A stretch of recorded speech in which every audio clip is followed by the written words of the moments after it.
తాము పట్టుకున్న భారత పైలట్ అభినందన్ను రేపు విడుదల చేస్తామని పాక్ ప్రధాని ఇమ్రాన్ ఖాన్ తెలిపారు. పాకిస్తాన్ శాంతికి కట్టుబడి ఉందనే దానికి సూచిగా ఈ చర్య తీసుకుంటున్నట్లు ఆయన కొద్ది క్షణాల కిందట పాకిస్తాన్ పార్లమెంటులో తెలిపారు.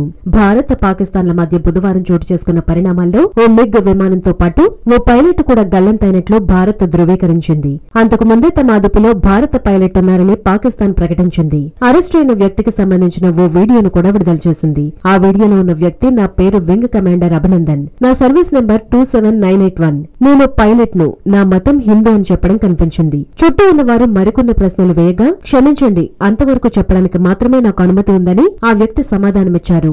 నేనొక చిన్న సమాచారం తెలుసుకోవచ్చా, నేనిప్పుడు పాకిస్తాన్ సైన్యంతో ఉన్నానా అని ఆ వ్యక్తి అడగడంతో ఆ వీడియో ముగిసింది. పాక్ చేతికి చిక్కిన గుండె నిబ్బరంతో ఆత్మస్థైర్యంతో వ్యవహరించిన అభినందన్ కి అన్ని వర్గాల నుంచి ప్రశంసలు దక్కుతున్నాయి.